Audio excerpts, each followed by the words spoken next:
وجدك عائلا فأغنى فأما اليتيم فلا تقهر وأما السائل فلا تنهر وأما بنعمة ربك فحدث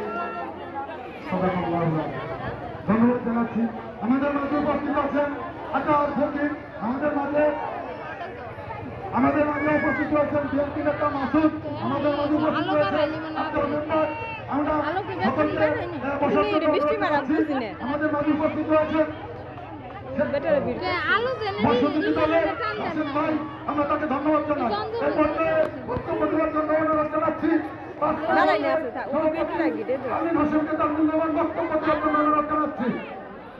ঘুরে ঘুরে দেখান নাইলে বুঝবো কেমন কাকা। বিসমিল্লাহির রহমানির রহিম। বাংলাদেশ জাতীয়তাবাদী বিএনপি না এই করলেই নির্বাচন উপলক্ষে আলোচনা করা হয়েছে। আমাদের প্রধানমন্ত্রী নাবেসু এবং সভাপতি আছেন থানা সাধারণ সম্পাদক রঞ্জন ভাই, তরুণ বিশ্বাস। আচ্ছা ঠিক আছে, অনেক লোক আছে তো কথা বলতে অনেক টাইম লাগতে যাবে।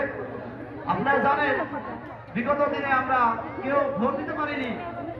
এই 19 বছর আমরা মাঠে যেতে পারি নাই। এই আওয়ামী লীগের লোকজন আমাদেরকে মেরে তুলে হাত পা ভেঙে ঘরে বন্ধ করে দিয়েছে। আমরা রাস্তায় বেরোতে পারি নাই, দোকান ঘাটে যেতে পারি নাই, ভোট দিতে পারি নাই। আমাদের প্রিয় নেতা আব্দুল কামাল ইসু এই ফরিদপুরের 3বার মন্ত্রী, 2বার মন্ত্রী এবং 3বার এমপি হয়েছে। 26 সালে ফেব্রুয়ারি মাসে নির্বাচন হবে।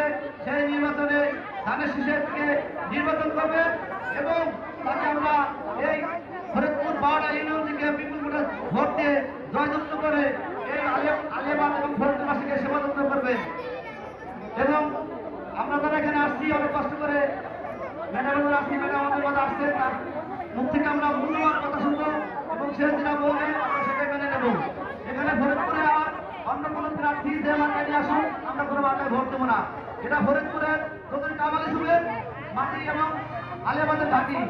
আমরা সেই ধানের শীষে ভোট দিয়ে নাম আমাকে হাত শক্তিশালী করে এই জনগণের সেবা করবে সেই আশা আমরা করি। সবাইকে ধন্যবাদ। আমাদের মাঝে উপস্থিত আছেন কোতোয়ালি থানার কৃষক দলের সম্মানিত সভাপতি খায়রুল ইকবাল, আমাদের মাঝে উপস্থিত আছেন আনসু ভাই, আমাদের মাঝে এখন বক্তব্য দেবেন। আমাদের মাঝে এখন বক্তব্য দেবেন বিএনপি নেতা আনসু ভাই। আপনাকে মূল্যবান বক্তব্য দেওয়ার জন্য অনুরোধ জানাচ্ছি, অতি সংক্ষিপ্ত। বিসমিল্লাহির রহমানির রহিম। আজকের এই উঠানকোটের সভাপতি আমাদের প্রধান অতিথি, আমাদের পাঁচবার এমপি, আমাদের সেই প্রান্তীয় নেতা মহল, আমাদের সেই কামাল ভাই, তার সুন্দর পঞ্চায়েত আমাদের মাঝে উপস্থিত। আমরা এই জায়গা আনতে পেরে অনেক খুশি এবং আমাদের জনগণ আপনাদেরকে দেখে অনেক খুশি হয়েছে।